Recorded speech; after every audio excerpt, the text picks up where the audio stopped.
ఇట్లా మరి తనకు ఇష్ట ప్రకారం జీవిస్తూ వచ్చాడు. ఆ విధంగా కాలం గడుపుతూ చూస్తూ ఉంటారు. చాలా బిజీ అన్నట్లుగా జీవిస్తూ ఉంటారు. కొంతమంది వారి సమయాన్ని అనేక వ్యర్థమైన వాటికి ఉపయోగిస్తూ ఉంటారు. బైబిల్ ఏం చెప్తుందంటే సమయము ఏం చేయకూడదు.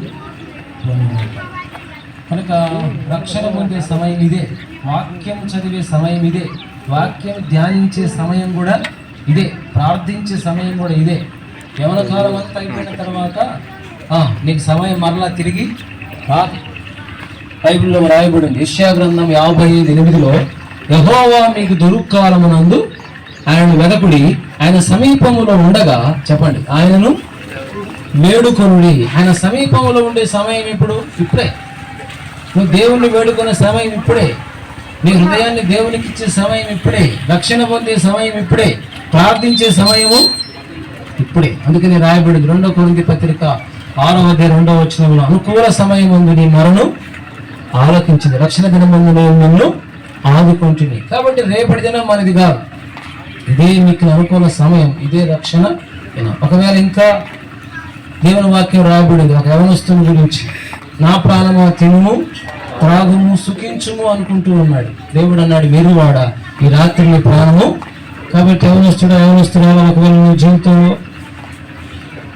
యోసేపు జీవితం సాంసోను జీవితం వీరిద్దరు జీవితం మీదుట పెట్టడానికి కారణం ఏంటంటే యోసేపు ఫలించడు కొమ్మగా అభివృద్ధి చెందుతూ వచ్చాడు. దానికి కారణం ఏంటంటే దైవ భయంతో ఉంటూ వచ్చాడు. మరి రెండవదిగా యవనేచ్ఛల నుండి పారిపోతూ వచ్చాడు. మూడవదిగా యోసేపు జీవితంలో మనం చూస్తే అన్ని పరిస్థితుల్లో కూడా తను దేవునిపై ఆధారపడుతూ వచ్చాడు. ఎవరిపై ఆధారపడ్డాడు? దేవునిపై ఆధారపడ్డాడు యోసేపు. ప్రతి పరిస్థితుల్లో కూడా ఆయన నోటి నుంచి దేవుడే నన్ను ఇక్కడికి పంపాడు, కాబట్టి దేవుడే ఫరోకు క్షేమకరమైన ఉత్తరం ఇస్తాడు. కాబట్టి దేవుడు ప్రతి విషయంలో కూడా యోసేపు ఎవరిపై ఆధారపడుతూ వచ్చాడు? దేవుడిపై. కాబట్టి ఉదయకాలం మనం సాక్ష్యం వింటూ వచ్చాం. కాబట్టి మనం గ్రహించవలసిన మూడో విషయం ఏంటంటే దేవుడు మనల్ని అలా అభివృద్ధి చెందించాలి అంటే, దీవించాలంటే ప్రతి పరిస్థితుల్లో కూడా చెప్పండి ఎవరిపై ఆధారపడాలి? దేవునిపై ఆధారపడాలి. నేను ఒక సాక్ష్యాన్ని విన్నాను, మీరు వినే ఉంటారు. ఆయన మరి డిగ్రీ ఫైనల్ ఇయర్ చదువుతా ఉన్నాడంట ఇక్కడ కాలేజీలో. అక్కడి నుంచి డబ్బు పంపిస్తూ ఉంటే ఫైనల్ ఇయర్ చదవటానికి డబ్బులు లేవన్నమాట. లేకపోయేసరికి వాళ్ళు అన్నారంట మేము చదివించలేము, నువ్వు వచ్చి అంటే అప్పుడు ఆయన అన్నాడంట, ఏమన్నాడు తెలుసా? మరి చదివించలేకపోతే ఎవరు చదివించాలా? దేవుడే చదివించాలి. వెంటనే ఆయన లెటర్ రాశాడంట, సరే దిక్కు లేని వాడికి దేవుడే దిక్కు, దేవుడే చదివిస్తాను నన్ను, నేను చదువుకోవాలని చెప్పి అలాగ ఉండిపోయాడు. కొద్దిగా గడిచిన తర్వాత ఇప్పుడు అలాగా కాలేజీలో వెళ్తా ఉంటే నోటీస్ బోర్డు కనపడిందంట. ఆ నోటీస్ బోర్డులో ఆయన పేరు ఉందంట. డబ్బు ఏం లేదు, ఆ నోటీస్ బోర్డులో ఆయన పేరు ఉంది. అంటే స్కాలర్షిప్ ఏదంటారు చూడండి, ఆయన పేరు. అసలు ఆయన స్కాలర్షిప్ అప్లై కూడా చేయలేదు, దాని గురించి ఆయన పట్టించుకోనే లేదు. అయినా కూడా దాంట్లో ఆయన పేరు ఉంది. ఎందుకు విషయం చెప్తున్నానంటే ఆయన దేవునిపై ఆధారపడ్డాడు కనుక దేవుడు అలాంటి కార్యాన్ని జరిగించాడు. కాబట్టి మనం గ్రహించాల్సిన విషయం ఏంటంటే యోసేపు జీవితంలో కూడా అన్ని పరిస్థితుల్లో ఎవరిపై ఆధారపడ్డాడు? దేవునిపై ఆధారపడ్డాడు. కాబట్టి అనేక విషయాలు మనం చెప్పుకోవచ్చు. యోసేపు జీవితంలో యోసేపు ఫలించడి కొమ్మ, ఊట యొద్ద ఫలించడి కొమ్మ, దాని రెమ్మలు గోడ మీదకి ఎక్కి వ్యాపించాడు. కాబట్టి ఇప్పుడు చెప్పండి 3 విషయాలు. యోసేపు ఫలింపుకు కారణం ఏంటి? దైవ భయం. రెండవది ఏంటి?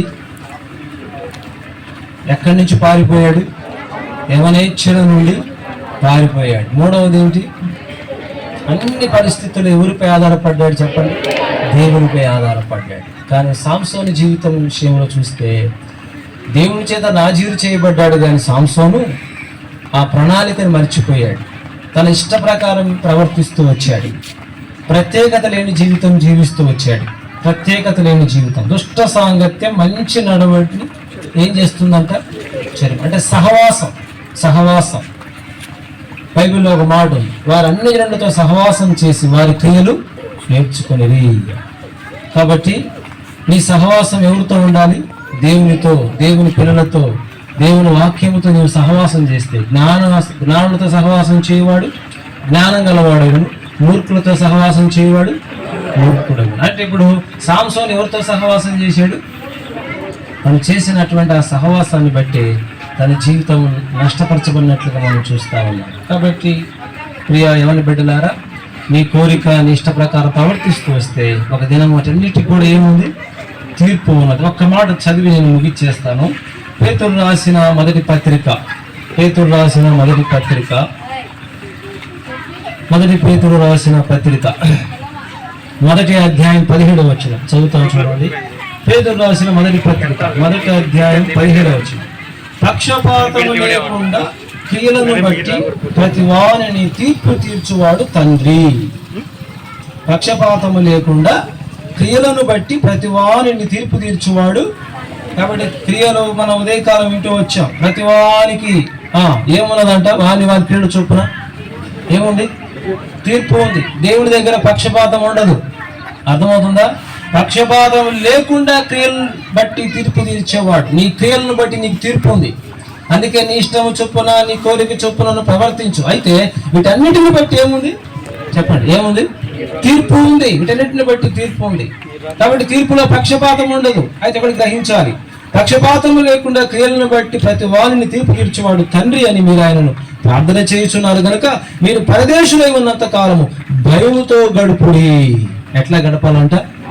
భయముతో గడుపుడి. కాబట్టి ఏసేపు గురించి మొట్టమొదటి మాట మనం అదే విన్నాం. ఏసేపులో ఏ భయం ఉంది? దైవ భయం. కాబట్టి యవన బిడ్డలు మనం అందరం కూడా భయంతో గడపాలి. లోకంలో భయంతో గడిపినప్పుడు భయం ఏం చేస్తుంది చెప్పండి? పాపము చేయకుండా ఉంటుంది, చెడుతనానికి దూరంగా పోయేటట్లు చేస్తుంది. అంతే కదా? భయం లేకపోయినట్లయితే ఏం చేస్తాం? అబద్ధాలు ఆడతాం, అన్ని పనులు చేస్తాం. కాబట్టి ఆ దైవ భయంతో దేవుడు తీర్పు తీరుస్తాడు. ఆయన పక్షపాతం లేనివాడు. ప్రతి వాని క్రియలను బట్టి ఏమున్నది?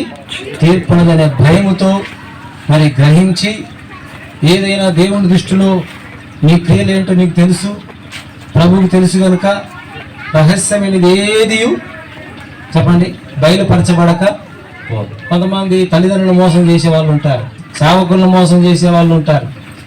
ఇక్కడేమో బాగా నటిస్తారన్నమాట. వాళ్ళు అంత భక్తి ఉన్నట్టు భలే చేస్తా ఉంటారు. పరిశీలి అంత నటన అన్నమాట, యాక్షన్ అంటారు దాన్ని. సినిమా వాళ్ళు కూడా అంత యాక్షన్ చేయరు. ఎవరు సినిమాలో నటించే వాళ్ళు కూడా అంత యాక్షన్ చేయరు కదా. అట్ట యాక్షన్ చేసేవాళ్ళు ఉన్నారు అన్నమాట సహవాసంలో. అంటే ఏంది?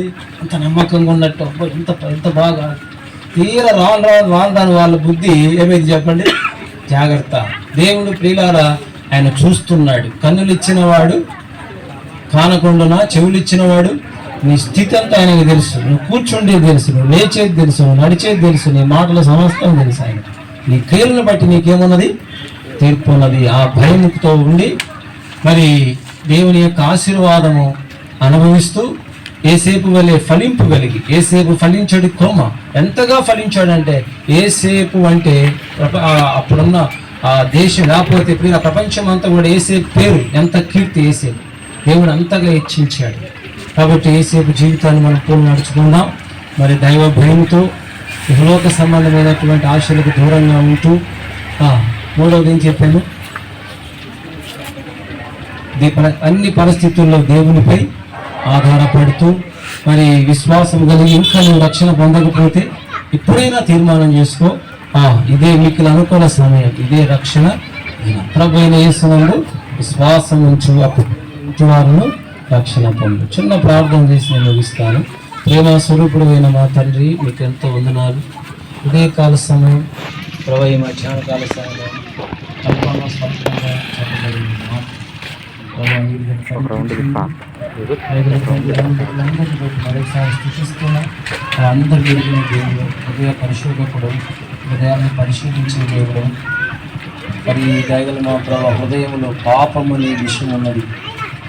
అవును తండ్రి, మరి అరికాలమును మరి నడినెత్తి వరకు స్వస్థత కొంచెమేనా లేదు. ఎక్కడ చూసిన ప్రక్షిపంలో గాయం, మానవుని యొక్క సమస్త తలంపులు, ఊహలు అన్నీ కూడా చెడ్డగని మీరు చూసి ఉంచుకున్నారు. కనుక హృదయం అన్నిటికంటే మోసకరమైన, అది ఘోరమైన వ్యాధి. ప్రభావం నుంచి ఎవరు